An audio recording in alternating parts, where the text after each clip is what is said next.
Hey guys, tonight we're slipping into the gaslit streets of Victorian London, where the fog curls thick as pea soup, and sleep is a luxury you can't quite afford. Picture yourself trudging home after a long day, your boots clacking on cobblestones, the distant chime of Big Ben mocking your exhaustion. The city hums with horse carriages and street hawkers, but your eyelids feel like lead. Insomnia was a Victorian epidemic, and their cures, well, let's just say you probably won't survive the night if you try them all. From opium-laced tonics to ice-cold baths, the 19th century had some wild ideas about catching Z's. So, before you get comfortable, take a moment to like the video and subscribe, but only if you genuinely enjoy what I do here. Drop a comment with your city and local time. I'm curious where you're drifting off from. Now, dim the lights, maybe turn on a fan for that soft background hum, and let's ease into tonight's journey together. You're in London, 1870, and sleep is slipping through your fingers like sand. The Industrial Revolution has turned night into day. Factories belch smoke, gas lamps buzz, and your upstairs neighbor's coal stove leaks a faint, acrid whiff. Victorians were obsessed with nervous disorders, and insomnia topped the list. Doctors called it wakefulness, blaming everything from overworked brains to bad morals. One mainstream fact: the era's top medical journals, like the Lancet *, reported insomnia cases spiking alongside urban growth. Cities were louder, lives busier, and your brain just wouldn't shut off. But here's the quirky bit. Some Victorians swore by sleeping porches, wooden platforms jutting off tenement windows where you'd nap in the sooty air, hoping the breeze would knock you out. Sounds relaxing, right? Not when you're dodging pigeon droppings and praying you don't roll off. Historians still argue whether these porches were genius or just desperate. Did fresh air really help, or were you just too cold to stay awake? You stumble into your cramped flat, the wallpaper peeling like old skin. Your bed's a lumpy straw mattress, and the sheets smell faintly of damp. Sleep's not coming easy, so you're ready to try anything. The apothecary down the street has a shelf of bottles glinting under candlelight, each promising 40 winks. Your first stop: laudanum, the era's go-to sleep aid. It's opium dissolved in alcohol, and every posh lady and factory worker swears by it. You hesitate. Opium's not exactly chamomile tea, but the label's fancy script promises soothing repose. You're tempted.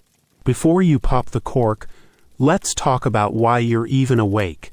Victorians loved their schedules, and bedtime was a ritual. You're expected to change into a nightshirt, maybe say a prayer, and blow out the candle by 10 p.m. sharp. But your mind's racing. Bills, work, that weird noise from the alley. The era's doctors had theories. Too much tea, too little exercise, or maybe you read a scandalous novel before bed. Gotta watch those Bronte sisters.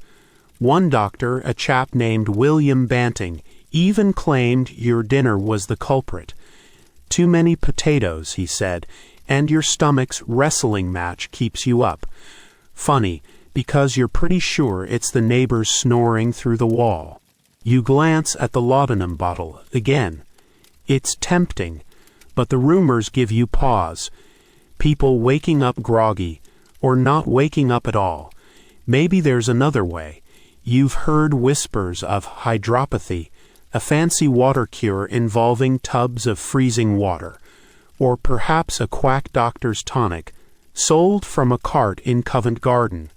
The Victorians were nothing if not creative, and their insomnia fixes range from genius to downright bonkers. You're about to find out just how far they'd go to chase a good night's sleep. You're standing in your dimly lit Victorian flat, the laudanum bottle still clutched in your hand, its dark liquid catching the flicker of your candle. The promise of sleep is tempting, but the stories you've heard, addicts wandering London's streets, hollow-eyed and trembling, make you pause. Laudanum was the Victorian era's miracle drug, and you're about to find out why it was both a dream and a nightmare. You set the bottle down, the glass clinking softly on your wobbly table, and decide to explore this hazy potion's role in the quest for sleep. Laudanum wasn't just a sleep aid, it was a cultural phenomenon. Doctors prescribed it for everything: headaches, toothaches, even hysteria in women. A mainstream historical fact. By the 1860s, Britain was guzzling an estimated 20,000 pounds of opium annually, much of it in laudanum form. You could buy it at any chemist's shop, no questions asked, for less than a pint of ale. Picture yourself shuffling into an apothecary, the air thick with the scent of dried herbs and camphor. The chemist, a whiskered man in a stained apron, hands you a vial with a wink. 2 drops before bed, he says. You're not sure whether to trust him. Here's the quirky tidbit. Some Victorians got so creative they mixed laudanum into their evening tea or smeared it on bread like jam. Can you imagine? Pass the opium, dear. It wasn't just for sleep. Poets like Samuel Coleridge claimed it sparked wild dreams. Though you're more likely to wake up with a headache than a masterpiece, historians still argue whether laudanum's popularity was driven by genuine medical need or just a society hooked on escapism. Was it curing insomnia or masking deeper anxieties of a rapidly changing world? You decide to take the plunge. You measure 2 drops into a glass of water, the liquid clouding like ink. The taste is bitter, coating your tongue like regret, but soon a warm fog creeps into your limbs. Your room softens at the edges. The creak of floorboards, the distant clatter of a hansom's cab, all fading into a dull hum. You sink onto your straw mattress, the lumps less bothersome now. Sleep feels close, like a friend just out of reach. But there's a catch. Laudanum's effects are unpredictable. Some nights, you might drift into a deep, dreamless slumber. Others, you're trapped in a sweaty, restless haze, your heart racing as shadows dance on the wallpaper. You've heard stories of overdoses, people found cold in their beds, their laudanum bottles empty. The stuff's so potent, even doctors couldn't agree on a safe dose. One medical manual from 1875 suggested a few drops for adults, but a single drop for babies. Yes, babies. You shudder, wondering how anyone thought that was a good idea. As you lie there, the drug's warmth spreading, you can't help but think of the alternatives. You've seen adverts for hydropathy clinics where they dunk you in freezing water to shock your nerves into submission, or those sketchy tonics hawked in the market, promising sleep but tasting like turpentine. Laudanum's risky, sure, but at least it's familiar. You close your eyes, hoping for the best, though a small part of you wonders if you'll wake up at all. The room grows quieter, the candle burning low. You're drifting, but not quite asleep, caught in that strange limbo where thoughts blur into dreams. Maybe laudanum's not the answer. Maybe you need something less narcotic. Tomorrow you'll ask around. Surely there's a better way to tame your restless nights. For now, you let the opium's haze carry you, the world slipping away like fog over the Thames. You're back in your Victorian flat, the laudanum's foggy grip fading as morning light seeps through your grimy window. Last night's experiment left you groggy, your head throbbing like a steam engine. You're done with opium for now. It's too unpredictable, and you'd rather not end up a cautionary tale in the penny papers. Rumor has it, There's another cure for your sleepless nights. Hydropathy, the so-called water cure. You pull on your coat, the wool scratching your neck, and head out into London's damp streets, determined to try this chilly solution. Hydropathy was a Victorian obsession, born from the idea that water could fix just about anything. A mainstream historical fact. By the 1840s, hydropathic clinics sprouted across Britain, with over 50 major establishments by 1870, treating ailments from gout to insomnia. You've booked a session at a nearby water cure house, a grand building with marble columns and a faint smell of mildew. As you step inside, a nurse in a starched apron hands you a coarse linen sheet and points to a changing room. You're already regretting this. Here's the quirky tidbit. Some hydropaths believed insomnia came from overheated blood, and their fix was plunging you into a tub of water so cold it could wake a corpse. You're led to a tiled room where a massive copper tub awaits, filled with water that's practically winking with ice. In you go, the nurse chirps, as if she's offering you tea. You strip down, wrap yourself in the sheet, and lower yourself in. The cold hits like 1,000 needles, stealing your breath. You're supposed to stay submerged for 10 minutes, but 30 seconds feels like eternity. Historians still argue whether hydropathy was science or sheer masochism. Did the shock reset your nerves, or was it just placebo, dressed up in icy agony? Some patients swore by it, claiming they slept like babies after a dip. Others, well, they caught pneumonia. You grit your teeth, trying to focus on the promised benefits. The theory goes that cold water calms your overstimulated brain, slowing your racing thoughts. But right now, your thoughts are mostly about not freezing to death. As you shiver, you can't help but laugh, quietly, so the nurse doesn't scold you. This is peak Victorian logic. Can't sleep? Dunk yourself in Arctic water. It's like telling a headache to go away by banging your head on a wall. You imagine your mates at the pub hearing about this. "Oi, you tried the ice bath yet?" They'd cackle, passing around the ale. You're not sure if you're cured or just too numb to care, but you're counting the seconds until you can climb out. The nurse finally signals time's up, and you scramble out, your skin prickling as you towel off.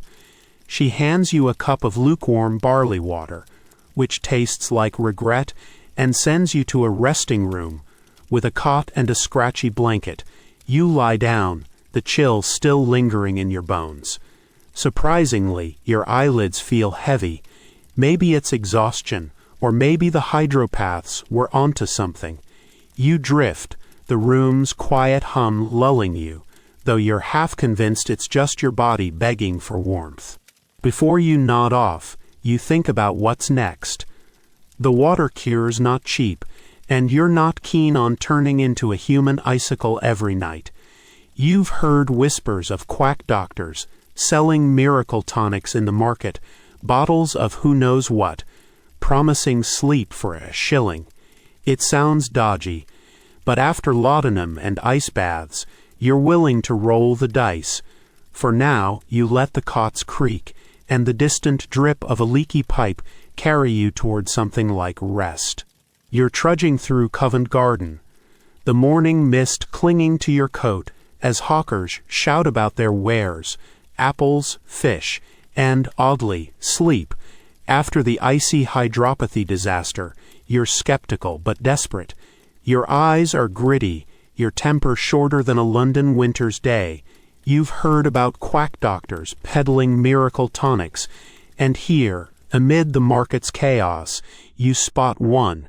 A man in a tattered top hat stands on a crate, waving a green bottle like it's the Holy Grail. "Sleep in a sip," he bellows. You're about to find out if he's a genius or a con. Quackery was a Victorian mainstay, thriving in an era when medicine was more art than science. A mainstream historical fact. By the 1870s, Britain's patent medicine industry was worth millions, with thousands of unregulated tonics flooding the market. These cures were sold everywhere. Markets, chemists, even mail-order catalogs. You edge closer to the hawker, his voice cutting through the chatter of flower girls and pie vendors. The bottle's label reads, Dr. Snooze's Somnolent Syrup, promising restful slumber for the weary. You're skeptical, but a shilling's not much to lose. Here's the quirky tidbit. Some tonics were just flavored water, but others hid nasty surprises, like arsenic or strychnine, used in tiny doses to stimulate your nerves. You hand over your coin, and the hawker grins, passing you the bottle.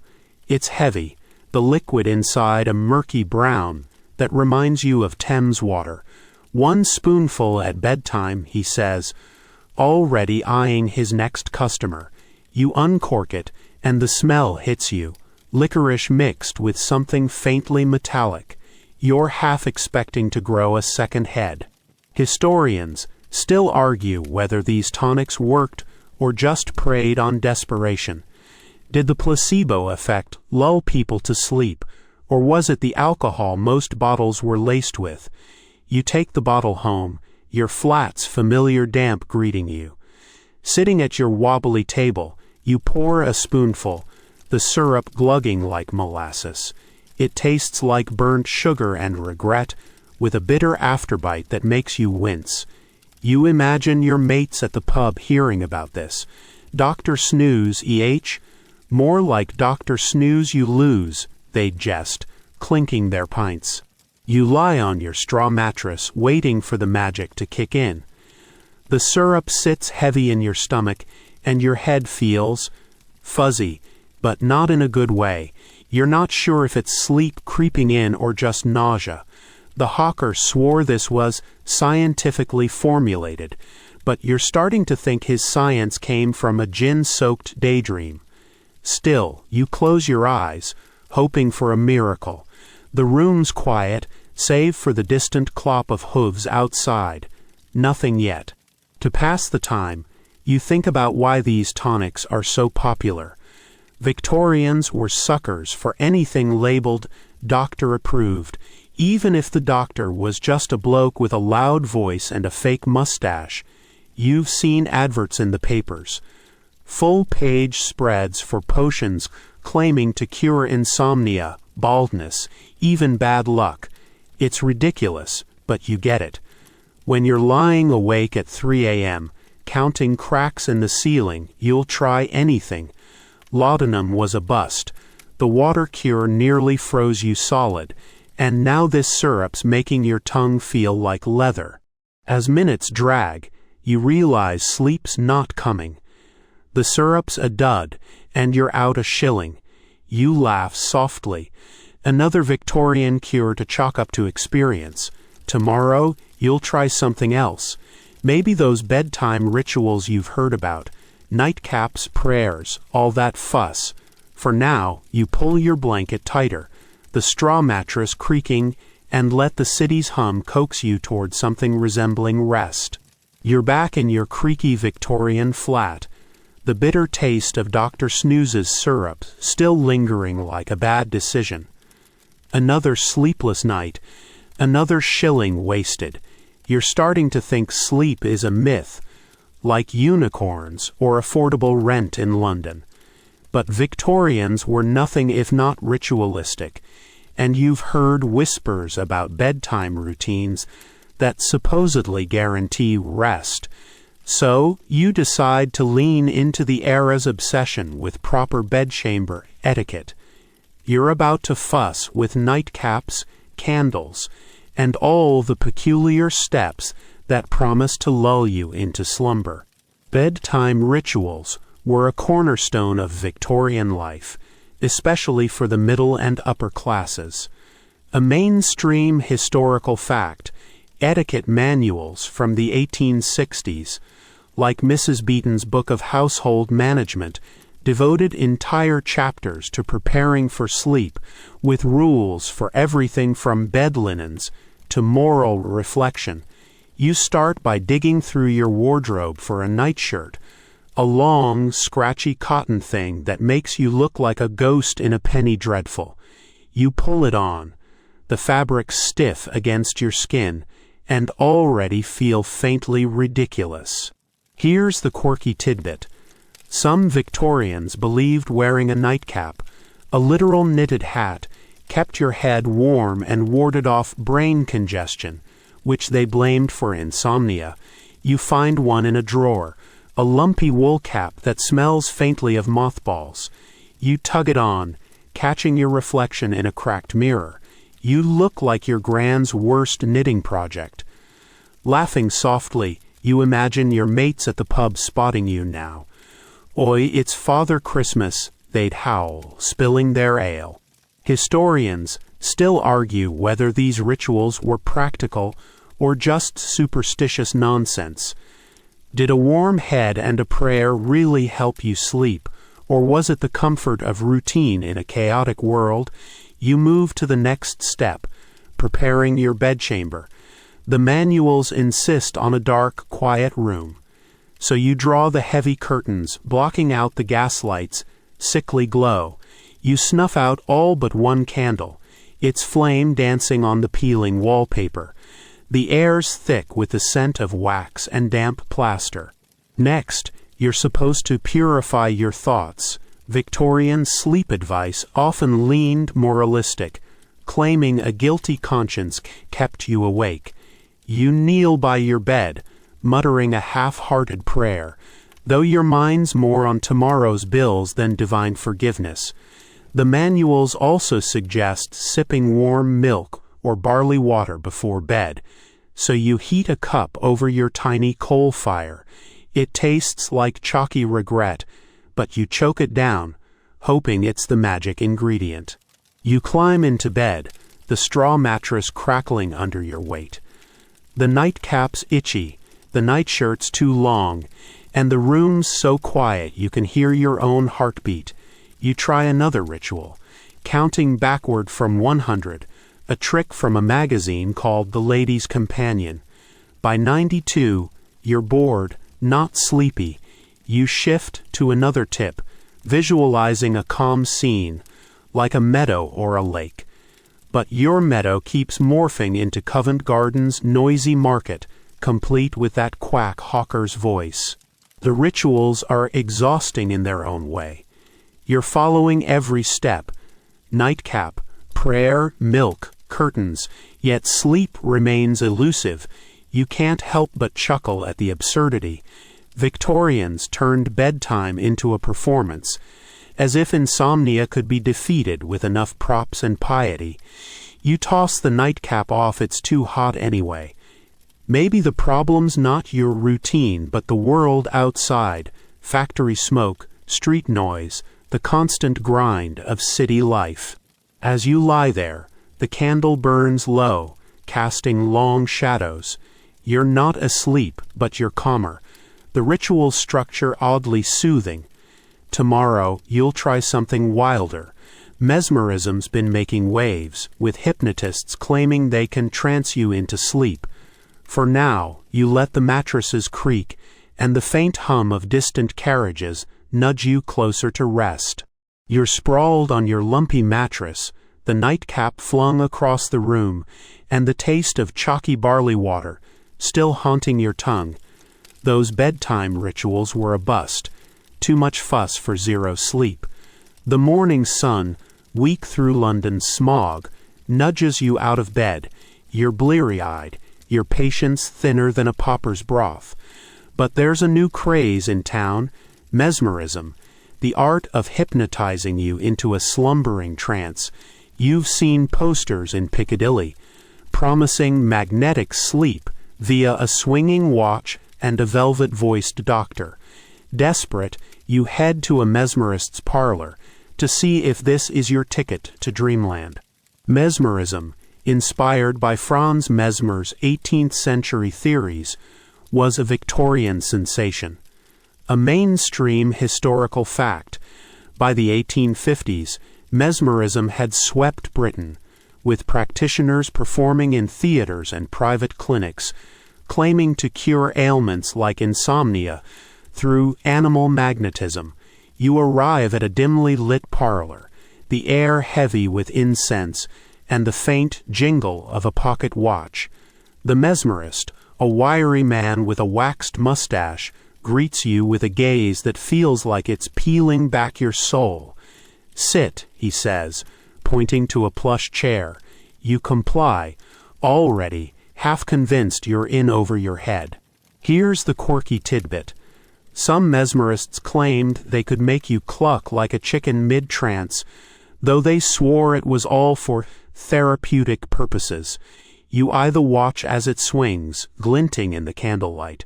Focus on the rhythm, the mesmerist murmurs, his voice smooth as treacle. You try, but your mind's wandering to that dodgy syrup from Covent Garden. You stifle a laugh. Imagine your mates catching you here, hypnotized into paltry impressions. What's next? Laying eggs for sleep, they'd jeer, doubled over at the pub. Historians still argue whether mesmerism was legitimate medicine or parlor trick quackery. Did it tap into the mind's power to relax, or was it just showmanship preying on the sleepless? The watch swings, and you feel your eyelids droop, though you're not sure if it's the trance or just exhaustion. The mesmerist's voice weaves a tale. You're floating on a calm sea, waves lapping gently. It's soothing, but your skeptical side keeps muttering, "This bloke's just waving a watchmate." Still, you lean into it, the parlor's warmth and the watch's tick-tock dulling the city's hum outside. You're sinking deeper, your limbs heavy as if dipped in laudanum's haze. Remember that risky potion? Unlike opium's foggy grip, this feels lighter, like drifting on a cloud. The mesmerist claims he's aligning your magnetic currents, whatever that means. You're half tempted to ask if he can magnetize your landlord into forgetting the rent. But the trance holds you, and for a moment, sleep feels possible. You picture yourself dozing through the night, no icy baths or bitter tonics needed. Then, a hiccup. The mesmerist's assistant drops a tray in the next room, and the crash yanks you back to reality. Your eyes snap open, the trance shattered. The mesmerist frowns, muttering about disruptions to the ether. You're annoyed, but oddly refreshed, as if the half-trance gave you a nap's worth of rest. He suggests another session, pricey, naturally. But you're not sold. Mesmerism's intriguing, but you're not ready to bet your shillings on a glorified stare-down. As you leave, the smoggy air hits you, and you chuckle at the absurdity. Victorians really believed a swinging watch could fix your sleepless brain. You're starting to see a pattern. Laudanum, ice baths, syrups, rituals, now this. Each cure's weirder than the last. Maybe sleep's not about fancy tricks. You've heard of patent pills, little tablets promising instant slumber. They sound less mystical, more practical. Tomorrow you'll track some down. For now, you head home, the parlor's incense still clinging to your coat, hoping exhaustion alone might carry you to sleep. You're trudging back to your flat, the mesmerist's incense still clinging to your coat like a bad idea. That swinging watch didn't quite deliver the sleep you craved, and you're starting to feel like a walking advertisement for Victorian desperation. The city's pulse, clattering carriages, shouting costermongers, keeps your nerves jangling. But there's a new hope in your pocket, a tin of patent pills bought from a chemist's shop near St. Paul's. The label, adorned with a smug-looking doctor, promises instant slumber for the restless. After laudanum's haze and mesmerism's flop, you're ready to try these little pellets. Patent medicines were a Victorian gold mine, with pills leading the charge. A mainstream historical fact, By the 1870s, Britain's patent medicine market was raking in over £2 million annually, with sleep aids like Carter's Little Nerve Pills and Beecham's Pills sold in every corner shop. You pop open the tin, the pills rattling like tiny marbles. They're small, chalky, and smell faintly of aniseed. The instructions say to swallow 2 with water before bed, guaranteeing a gentle descent into repose. You're skeptical. Remember that Covent Garden syrup? But you're out of options. Here's the quirky tidbit. Some pills were laced with bizarre ingredients, like powdered oyster shells, or in one case, crushed ants, believed to soothe the nervous system. You squint at the label, hoping ants aren't involved. Swallowing them feels like a leap of faith, the chalky texture sticking in your throat. You imagine your mates at the pub hearing about this. Pills now, what's next? Eating mothballs. They'd cackle, slamming their pints. You chuckle, picturing their faces, but the thought fades as you climb into bed, the straw mattress creaking under you. Historians still argue whether patent pills were effective or just profitable scams. Did their ingredients, like mild sedatives or sugar, actually help, or was it all in your head? You lie back, the room dim, the candle casting flickers on the peeling wallpaper. The pills settle in your stomach, and you wait, half expecting nothing. But there's a faint warmth spreading, not unlike laudanum's glow, but gentler, less foggy. Your eyelids feel heavier, though you're not sure if it's the pills or the placebo effect kicking in. You think about why these pills are everywhere. Victorians loved quick fixes. Pop a pill, solve your woes. Chemists advertise them in newspapers, with testimonials from cured patients who probably never existed. One advert claimed a single dose could make you sleep like a child in a cradle. You're not feeling quite that poetic, but the room's edges are softening, the distant clop of hooves fading. You shift the nightshirt, sans that itchy nightcap bunching around you. Maybe these pills aren't so bad, but there's a catch. Some pills were dodgy, packed with opiates or alcohol, just laudanum in solid form. You've heard stories of people waking up sluggish, or worse, not waking up.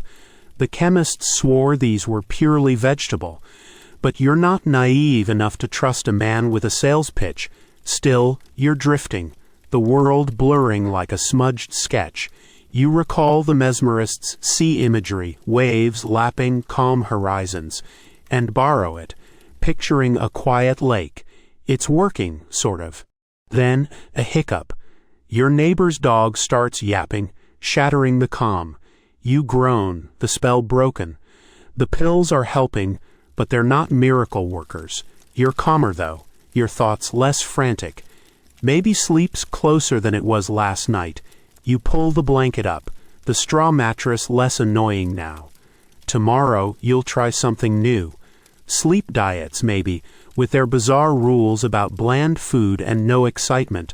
For now, you let the pills' faint buzz and the city's low hum nudge you toward rest, hoping you'll finally catch a break. You're slumped in your Victorian flat, the faint, chalky aftertaste of those patent pills lingering like a broken promise. They helped a bit. Your eyes drooped, your mind softened. But that yapping dog next door ruined any chance of real sleep. You're groggy, your patience fraying like the hem of your nightshirt. Desperate for a new approach, you recall a snippet from a ladies' magazine about sleep diets. Victorians believed certain foods could coax your restless brain into slumber. So you decide to give it a go. You shuffle to your tiny kitchen, the floorboards creaking, ready to eat your way to dreamland. Sleep diets were a peculiar Victorian trend, tied to the era's obsession with digestion and health, a mainstream historical fact. Medical texts from the 1860s, like those by Dr. William Banting, argued that heavy or spicy foods disrupted sleep, while bland, starchy meals calmed the nerves. You rummage through your pantry, finding a loaf of day-old bread, some oatmeal, and a dubious-looking potato. The magazine swore by light suppers. Think porridge or bread soaked in milk to settle your stomach and mind. You're not thrilled, but it beats chugging quack syrup. Here's the quirky tidbit. Some doctors claimed eating raw onions before bed could cure insomnia, believing their cooling properties soothed the brain. You sniff an onion from your basket, its sharp tang making your eyes water. Raw, at bedtime, you laugh, imagining your mates at the pub hearing this. Onions for sleep, your breath'll keep the whole street awake, they'd roar, clinking their pints. You stick to porridge, stirring it over your coal fire, the oats glugging like a sad lullaby. Historians still argue whether sleep diets were grounded in science or just fussy moralizing. Did bland foods really help, or were doctors just shaming people into simpler diets? You spoon up the porridge, its texture like wet cardboard. It's warm, at least, and fills the hollow in your stomach. The magazine also warned against stimulating foods. No tea, no meat, definitely no curry. You're a bit fond of a late-night sausage roll, so this feels like punishment. Still, you're committed, sitting at your wobbly table, the candlelight casting shadows on the peeling wallpaper. As you eat, you think about why Victorians were so food-obsessed. They believed your stomach was a second brain, and a grumpy gut meant a sleepless night. It's not entirely daft. Remember that heavy pie you had last week, tossing and turning till dawn. But onions? That's a stretch. You finish the porridge, washing it down with water, not milk, since the magazine claimed dairy could excite the nerves. You're starting to suspect these writers just enjoyed making life miserable. You climb into bed, the straw mattress crackling, your stomach full but uninspired. The diet's supposed to work by keeping your digestion calm, leaving your brain free to drift. You lie back, the room quiet except for the faint hum of distant carriages. Your mind's still buzzing, though. Bills, work, that dodgy pill tin on your table. You try a trick from the magazine. Imagine a soothing scene, like a field of sheep. You picture them, fluffy and dull, but one keeps morphing into that mesmerist's mustache. You chuckle, shaking your head. The diet's not a miracle. You're drowsy, maybe from the porridge's sheer boredom, but not asleep. It's better than laudanum's fog or the ice bath's shock, though. You pull the blanket up, the nightshirt bunching awkwardly. Maybe the diet needs time, or maybe you're just too stubborn to sleep. Tomorrow, you'll try something wilder. Electric belts, those buzzing gadgets, promising to jolt your nerves into rest. For now, you let the porridge's warmth and the city's low drone coax you closer to sleep, hoping for a few hours of peace. You're back in your drafty Victorian flat, the bland porridge from last night sitting like a brick in your stomach. Sleep diets sounded promising, but all you got was a boring meal and a vague sense of betrayal. You're bleary-eyed, the morning fog outside matching the haze in your head. Desperate for a new fix, you've heard about electric belts, strange gadgets that buzz your nerves into submission. Victorians loved their techie fads, so you head to a shop in Cheapside, where a salesman with a slick mustache is eager to sell you this miracle for insomnia. Electric belts were a quirky hallmark of the Victorian era's tech boom. A mainstream historical fact, by the 1880s, over 10,000 electric belts were sold annually in Britain, marketed as cures for everything from nervous debility to sleeplessness. You step into the shop, its shelves crammed with wires, batteries, and dubious contraptions. The belt looks like a corset's evil twin, leather straps, metal plates, and a small battery box that hums faintly. The salesman claims it recharges your vital energies, sending gentle currents to soothe your nerves. You're skeptical. Remember that quack syrup? But fork over a guinea anyway. Here's the quirky tidbit. Some belts came with attachments for delicate areas, promising to cure insomnia by, stimulating other things. You blush as the salesman winks, quickly strapping the basic model around your waist. It's heavy, the metal cold against your skin. Back home, you flick the switch, and a faint buzz crawls through you, like bees trapped in your ribs. You laugh, imagining your mates at the pub seeing this. "What's that? A lightning girdle?" they'd hoot, spilling their ale. Historians still argue whether electric belts worked or were just electrified placebos. Did the mild shocks relax your nerves, or was it all hype for a gullible public? You pace your flat, the belt humming, its straps chafing your sides. The sensation's odd, but not unpleasant, like a tickle you can't scratch. The salesman swore it would harmonize your currents, but you're not sure your currents were ever out of tune. Still, you feel a faint calm, maybe from the rhythm of the buzz or just the absurdity of it all. You sit on your straw mattress, the belt's hum blending with the creak of floorboards.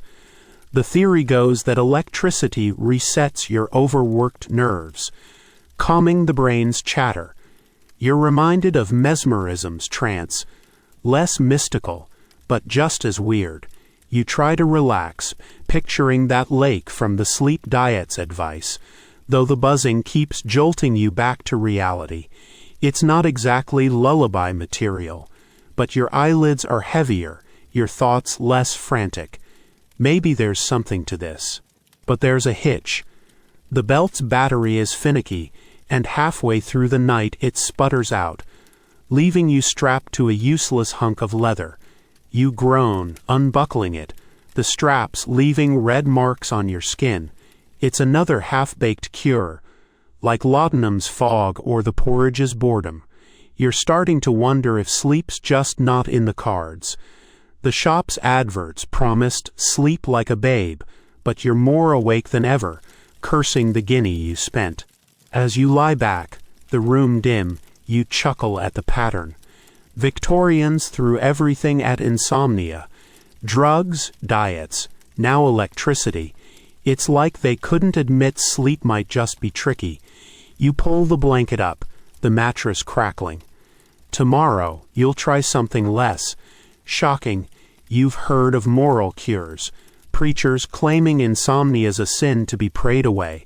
Sounds like a stretch, but you're running out of ideas. For now, you let the city's distant hum, carriages, street calls, nudge you toward rest, hoping for a sliver of peace.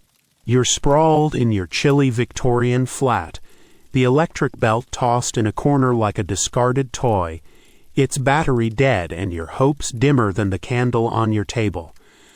Last night's buzzing experiment was a flop, leaving you with sore ribs and no sleep.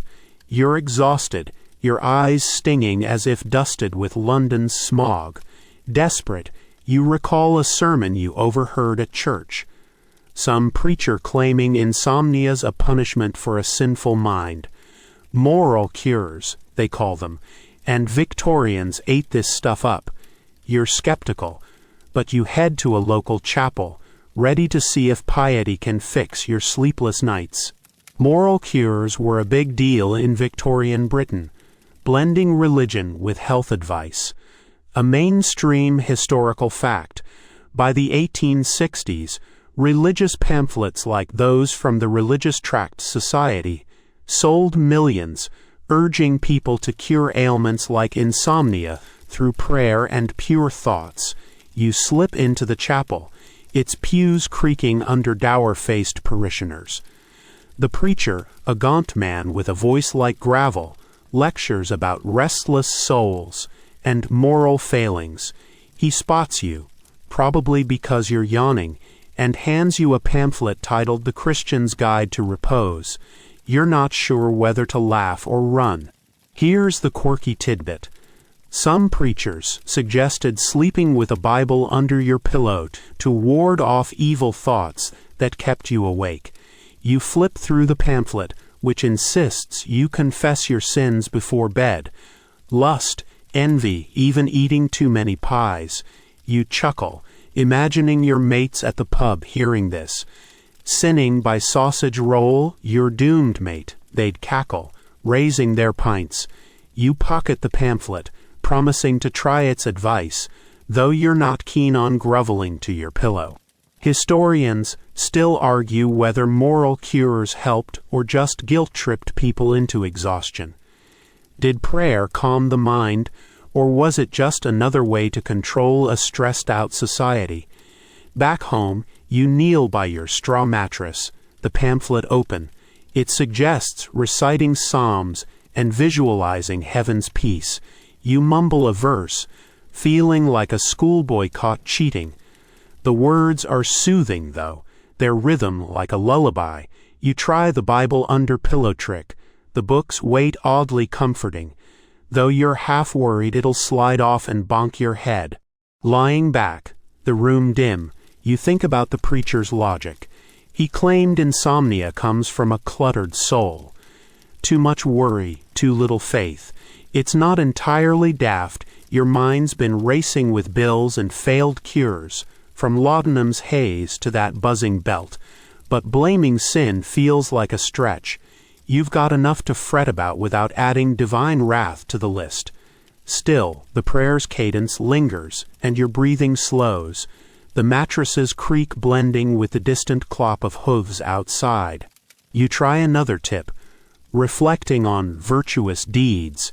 You think of helping a neighbor carry coal last week, though you mostly did it to borrow their kettle. It's hard to stay pious when your stomach's growling. You laugh softly, the absurdity hitting you. Victorians really thought a clean conscience could knock you out. Maybe it's the ritual, like those fussy nightcaps, that's supposed to help. But your thoughts keep drifting to practical fixes. You're not sold on this holy roller nonsense. The pamphlet's last tip is to avoid exciting bedtime reading. No novels, no newspapers. You glance at the penny dreadful on your table, its cover promising vampire thrills. Maybe the preacher's got a point. You snuff the candle, the room plunging into darkness. Sleep's still elusive, but the chapel's quiet echoes in your mind. Tomorrow you'll try something earthier, herbal teas maybe, from the apothecary. For now, you let the Bible's faint bulk and the city's low hum coax you toward rest, hoping guilt won't keep you up instead. You're back in your drafty Victorian flat, the Bible still wedged under your pillow from last night's moral cure experiment. The preacher's sermon about sinful thoughts didn't exactly send you to dreamland, and you're starting to think insomnia might outlast your patience. Your eyes are gritty, your head foggy as London's smog. Those pious pamphlets were a bust, leaving you with nothing but a vague sense of guilt and a crick in your neck. Desperate for something less preachy, you decide to try the apothecary's herbal brews, teas and tinctures that promise sleep with a whiff of flowers and a bitter sip. You grab your coat and head to a shop near the Thames, hoping nature's got a better fix than prayers or buzzing belts. Herbal remedies were a Victorian staple, rooted in centuries-old traditions, but repackaged for the industrial age. A mainstream historical fact. By the 1870s, apothecaries across Britain sold tons of dried herbs annually, with chamomile, valerian, and lavender topping the list for insomnia. According to records from the Pharmaceutical Society, you step into the shop, the air thick with the scent of dried leaves and something faintly sour. The apothecary, a wiry woman with ink-stained fingers, hands you a paper packet of valerian root. Warning, it smells like old socks but works wonders. You're skeptical. Remember that onion sleep diet. But a penny for a week's supply feels like a bargain. Here's the quirky tidbit. Some Victorians believed brewing tea in moonlight boosted its sleep powers, claiming lunar rays energized the herbs. You chuckle, picturing yourself sneaking onto your tenement's roof with a teapot. Looking like a mad alchemist, your mates at the pub would lose it. Moonlit tea, next you'll be dancing with fairies, they jeer, sloshing their ale. You take the valerian home, the packet rustling in your pocket, and set a kettle over your coal fire, the steam curling like a ghost in the dim light. Historians still argue whether herbal teas were effective or just fragrant placebos. Did valerian's compounds really calm the brain, or was it the ritual of brewing that soothed you? You grind the root, its stench hitting like a wet dog, and steep it in hot water. The tea's a murky brown, tasting like dirt with a hint of regret. You sip it, wincing, the bitterness coating your tongue. The apothecary swore it would cradle your nerves, but right now your nerves are wondering why you hate them. Still, you persevere. Settling at your wobbly table, the candle casting flickers on the peeling wallpaper. As you drink, you think about why herbs were so popular. Victorians loved anything natural, a backlash against the era's smoky factories and dodgy pills. You recall the patent pill's chalky aftertaste. Herbs feel purer, even if they smell like a barnyard. The tea's warmth spreads, your shoulders loosening, though you're not sure if it's the valerian or just the cozy act of sipping something hot. You try a trick from a penny magazine. Breathe deeply with each sip, imagining a forest glade. Your glade keeps turning into Covent Garden's market, but it's progress. There's a catch, though. Valerian's slow-acting, and some folks, lucky sods, fall asleep in minutes while others, like you, just feel vaguely woozy. You finish the cup, the dregs like mud at the bottom. Your eyelids are heavier, but sleep's still playing hard to get. You climb into bed, the straw mattress creaking, the nightshirt bunching awkwardly. The tea's done something, your heart's not racing, your thoughts less jagged, but it's no miracle. You laugh softly, the pattern clear.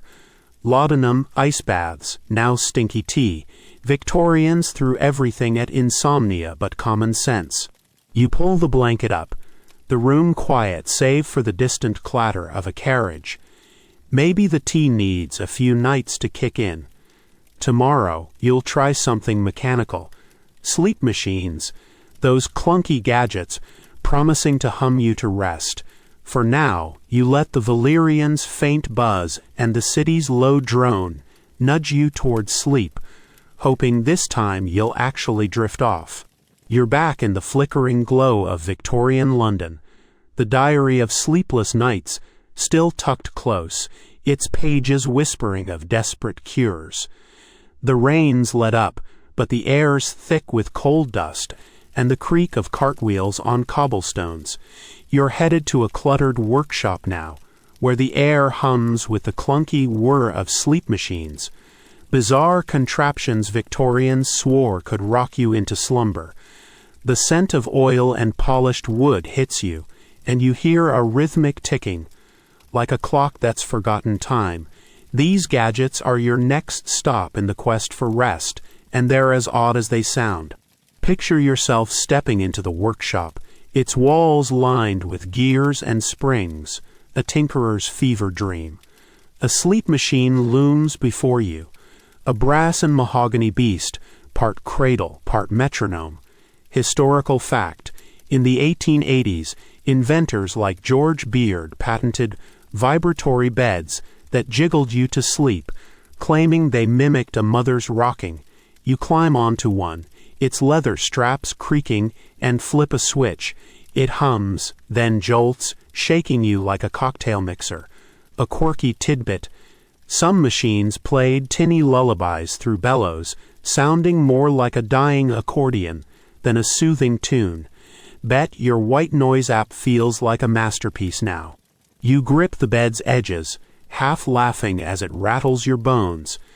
The inventor, all whiskers and wild eyes, insists this stimulates the nerves to exhaustion.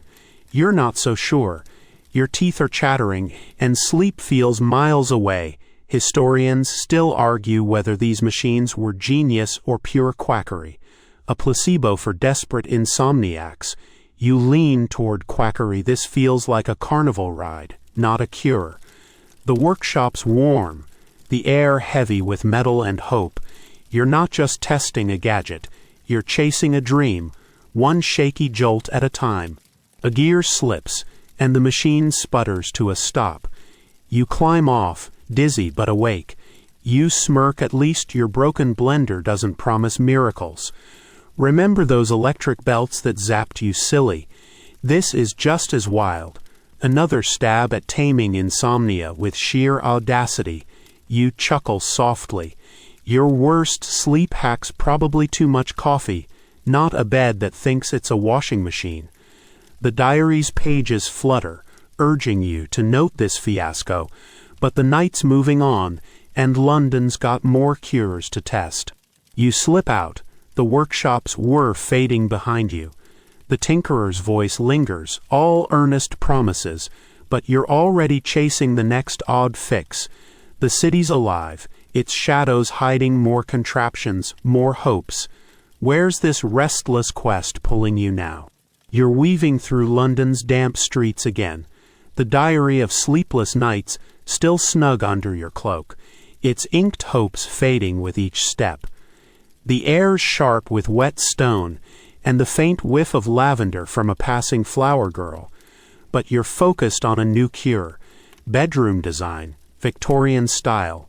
You're headed to a stuffy townhouse where sleep science dictates how to arrange your room to banish insomnia. The gaslights cast long shadows, and you hear the soft clink of shutters closing, like the city's tucking itself in. This is where you'll wrestle with curtains and bedposts to chase elusive rest. Picture yourself stepping into a dimly lit bedchamber, all heavy drapes and polished oak. The air's thick with beeswax and the musty scent of old books, sleep manuals, stacked on a side table. Historical fact: in the 1860s, experts like Dr. William Braid insisted proper room setup, with north-facing beds and minimal light, could cure insomnia by aligning with natural forces. You're handed a guidebook and told to rearrange. Bed away from the window, curtains triple-layered, and mirrors covered to avoid nerve disturbance. A quirky tidbit: some Victorians painted ceilings with stars, believing celestial mimicry soothed the mind. Bet your IKEA lamp doesn't claim that kind of magic. You start shifting furniture, shoving the bed while muttering about pseudoscience. The room feels like a tomb, airless and oppressive, yet the guide swears this blocks vitality-draining drafts. Historians still argue whether these rules were grounded in early physiology or just aesthetic fussiness. You're betting on fussiness. This setup's more suffocating than soothing. The curtains block every speck of moonlight, and the covered mirror gives you the creeps. You're not just redecorating. You're battling insomnia with velvet and dogma, and losing. A floorboard creaks, and you jump. Probably just the house settling, not a sleep demon. You smirk. At least your messy room doesn't come with a manual. Remember that clunky sleep machine shaking you awake? This is quieter but no less absurd. Another Victorian stab at controlling the uncontrollable. You chuckle softly. Your worst decor choice is probably a loud rug, not a bed aligned with magnetic poles. The diary's pages nudge you to scribble this ordeal, But the night's pressing on, and London's cures won't wait. You slip out, the bedchamber's stuffiness fading behind you. The guidebook's rules linger, all rigid and righteous, but you're already chasing the next fix. The city's alive, its shadows hiding more theories, more traps. Where's this restless redesign leading you now? You're slipping through London's fog-draped streets now. The diary of sleepless nights, still tucked close, its pages damp with the city's endless mist.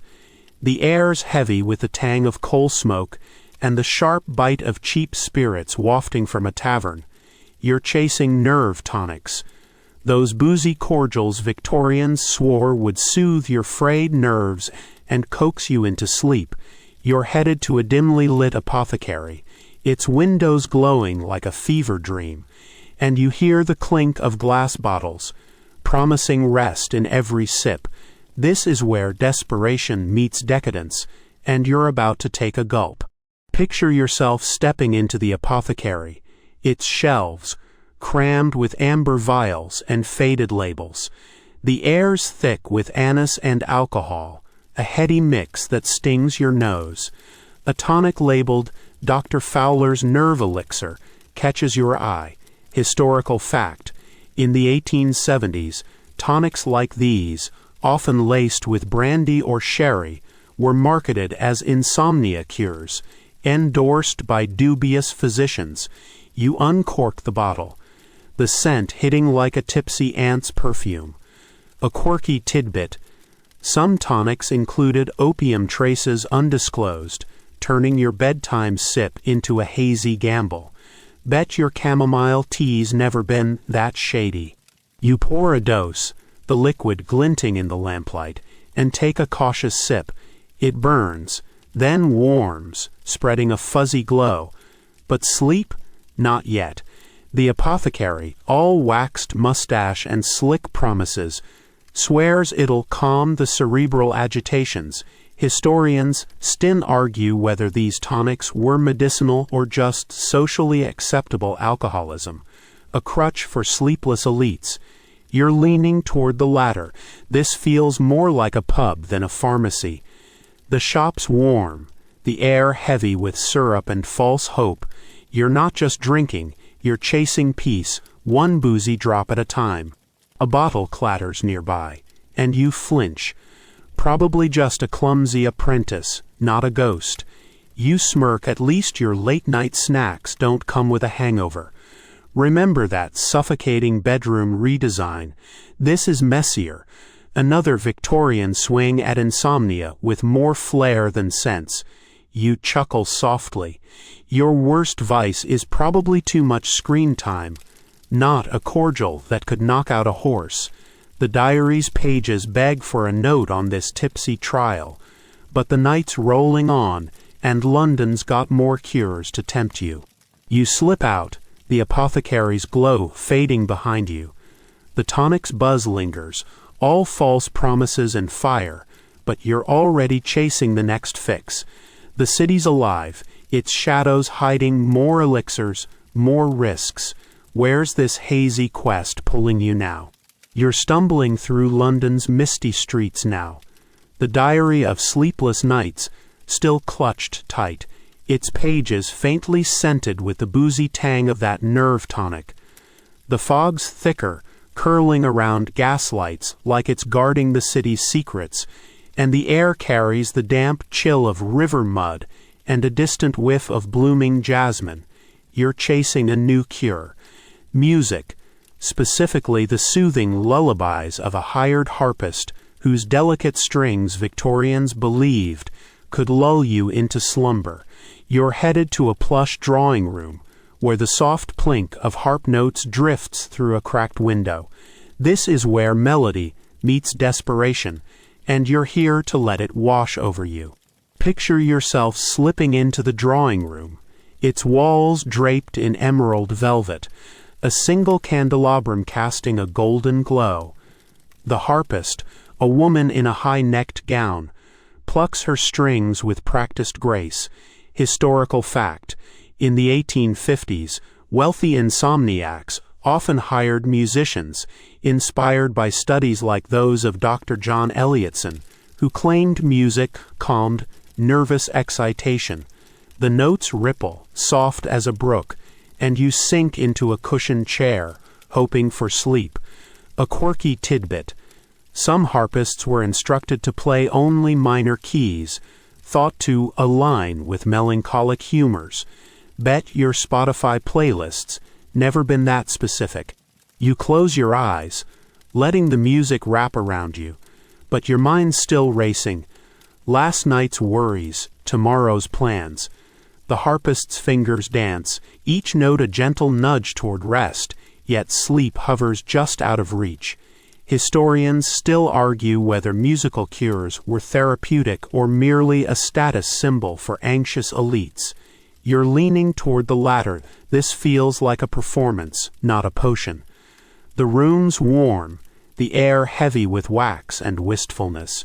You're not just listening, you're chasing a fleeting calm, one plucked string at a time. A note falters, and you blink. Just a slip, but it jars you. You smirk. At least your off-key shower singing doesn't cost a shilling. Remember that boozy nerve tonic's false glow. This is gentler but no less elusive, another Victorian grasp at taming insomnia. You chuckle softly. Your worst lullaby's probably a creaky fan, not a harpist paid to soothe your soul. The diary's pages flutter, urging you to jot down this melodic miss. But the night's pressing on, and London's cures keep calling. You slip out, the harp's echo fading behind you.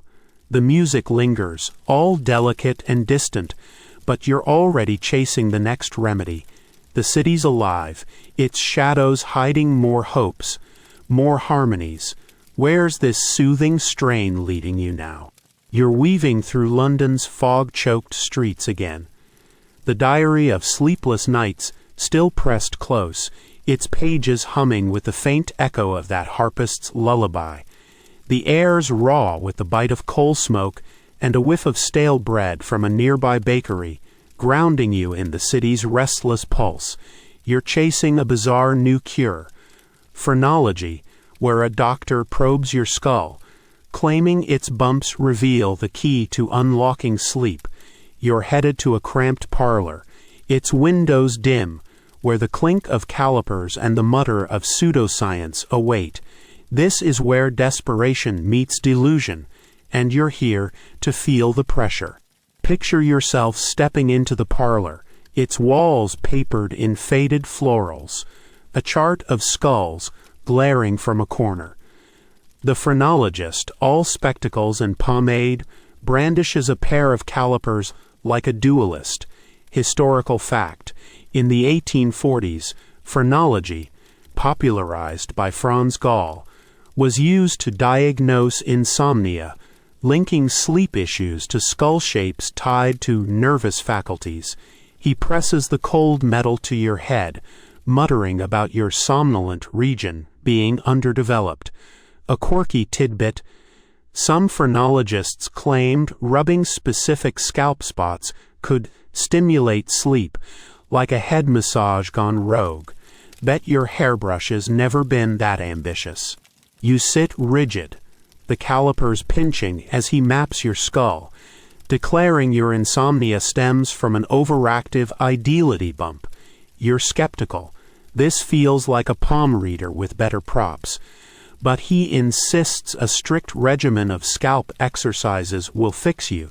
Historians still argue whether phrenology was a scientific misstep or outright fraud, a placebo for anxious Victorians. You're betting fraud, your head's sore, and sleep's nowhere closer. The parlor's stuffy, the air thick with ink and self-importance. You're not just a patient, you're a puzzle, poked and prodded for answers that don't exist. A clock ticks loudly, and you flinch. Probably just the hour, not your brain betraying you. You smirk. At least your bad hair days don't come with a diagnosis. Remember that harpist's fleeting melody. This is weirder. Another Victorian swing at insomnia with more theatrics than sense. You chuckle softly. Your worst health hack's probably a dodgy vitamin, not a skull-reading quack. The diary's pages nudge you to scribble this absurdity, but the night's moving fast, and London's got more cures to test. You slip out, the parlor's nonsense fading behind you. The phrenologist's voice lingers, all pomp and promises, but you're already chasing the next fix. The city's alive, its shadows hiding more theories, more traps. Where's this head-scratching quest pulling you now? You're trudging through London's murky streets now. The diary of sleepless nights still clutched close, its pages faintly creased from that phrenologist's nonsense. The fog's denser, swirling with the sour tang of river silt and a faint trace of chimney soot. Like the city's exhaling its exhaustion, you're chasing a new obsession, air quality blamed by Victorians for keeping you awake with miasmas and stale vapors. You're headed to a stuffy townhouse where windows are flung open despite the chill, and you hear the rustle of curtains battling the breeze. This is where paranoia meets pseudoscience, and you're here to breathe it in. Picture yourself stepping into the townhouse's parlor, its air sharp with damp, and the faint whiff of camphor from a purifying bowl. A stern matron, armed with a pamphlet, lectures you on bad air, historical fact. In the 1860s, physicians like Florence Nightingale linked insomnia to foul exhalations, urging fresh air to cleanse the lungs and mind. She points to an open window, insisting you sleep with it wide, even in January's bite. A quirky tidbit. Some Victorians hung vinegar-soaked cloths in bedrooms, believing they absorbed sleep-stealing toxins. Bet your air purifier's never been that pungent. You perch on a stiff chair, the cold draft raising goosebumps as you scan the pamphlet's rules. No heavy curtains, no coal fires, and nightly air baths where you stand naked in the breeze. Historians still argue whether these theories were early hygiene insights or just miasma-driven panic, a distraction from real causes. You're leaning toward panic. This feels like trading insomnia for pneumonia. The parlor's icy, the air heavy with zeal and damp wool. You're not just breathing, you're battling invisible demons, one chilly gust at a time. A shutter bangs, and you jump. Probably just the wind, not a miasma ghost. You smirk, at least your stuffy room doesn't come with a frostbite warning. Remember that phrenologist's skull-probing farce? This is just as wild. Another Victorian stab at insomnia with more dogma than sense. You chuckle softly. Your worst air quality's probably a dusty fan, not a vapor that could haunt your dreams. The diary's pages flutter, urging you to note this breezy ordeal. But the night's pressing on, and London's cures keep calling. You slip out, the parlor's chill fading behind you. The matron's warnings linger, all fervent and futile, but you're already chasing the next fix. The city's alive, its shadows hiding more fears, more hopes. Where's this airy quest pulling you now? You're hurrying through London's fog-soaked streets now.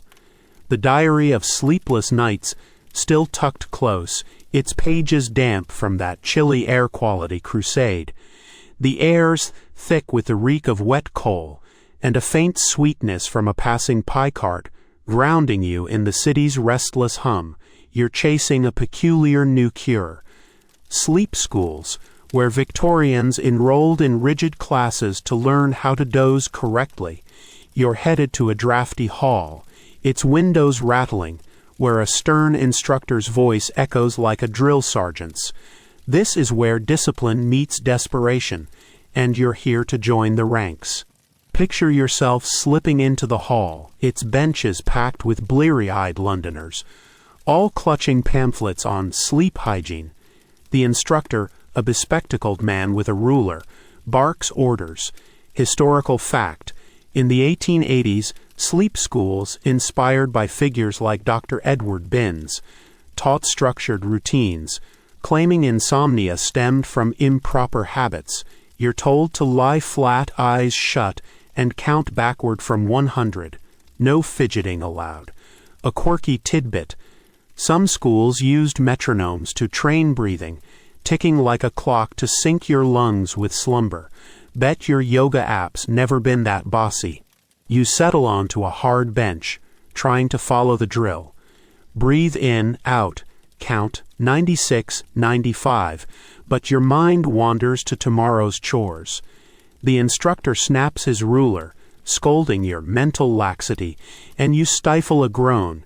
Historians still argue whether sleep schools were early behavioral therapy or just authoritarian nonsense, a way to shame insomniacs into submission. You're betting nonsense. This feels like detention, not healing.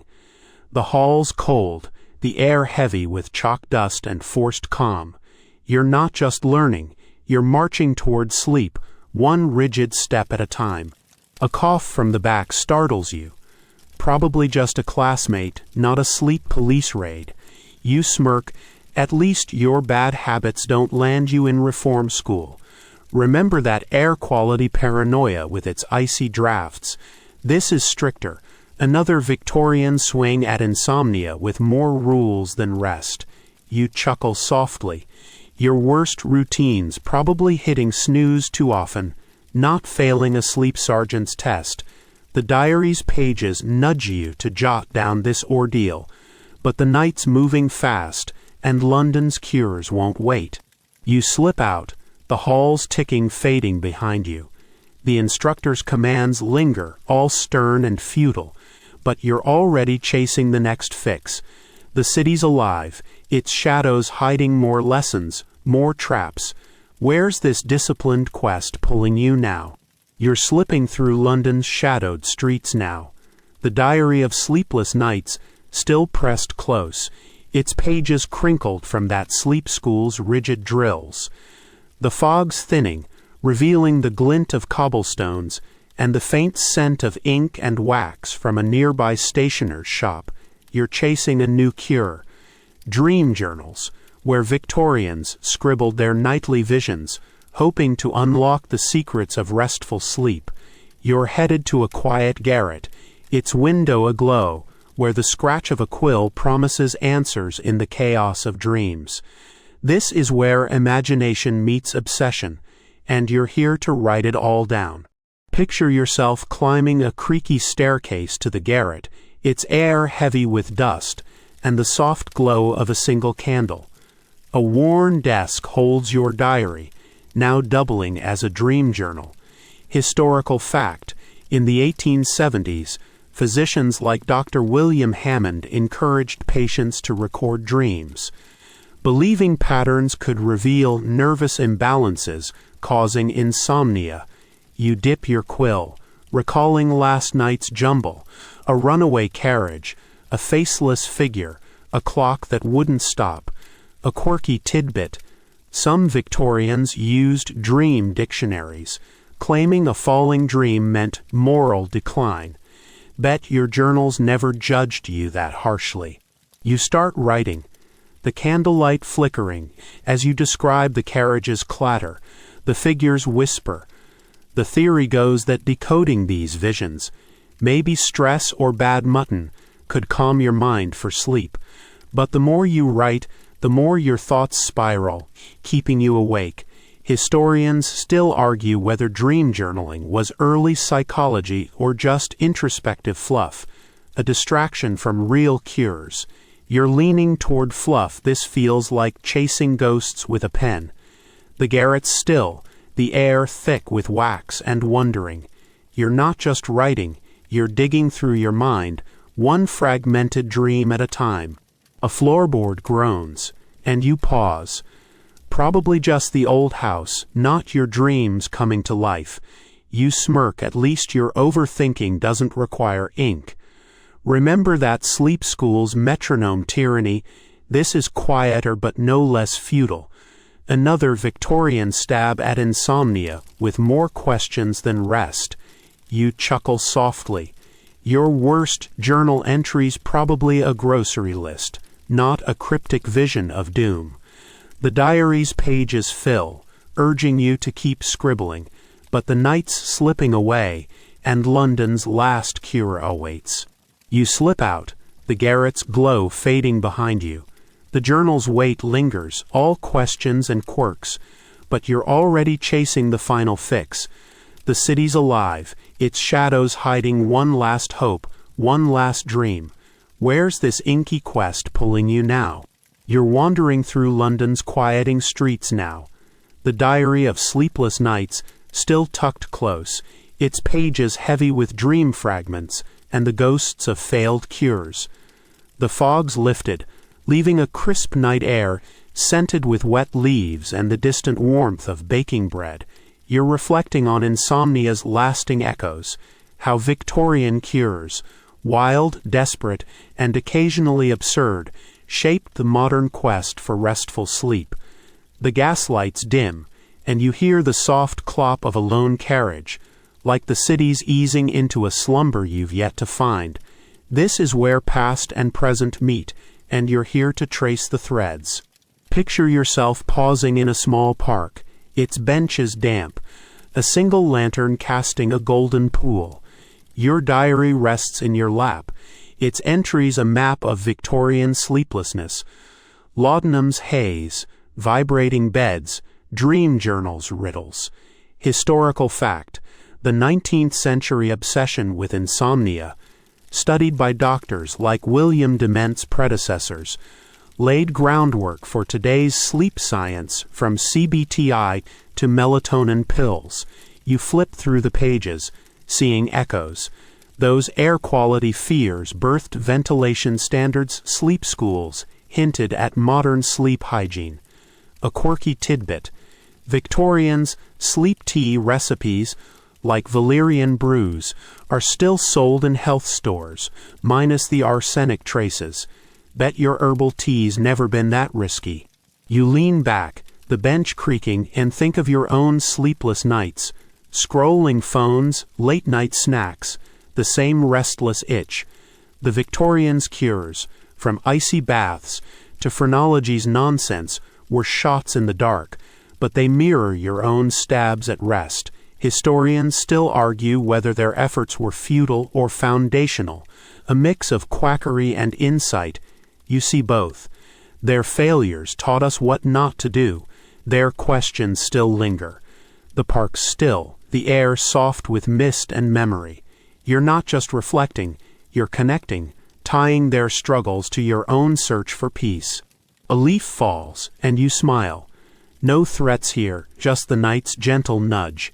You smirk, at least your sleep aids don't involve skull probes or boozy tonics.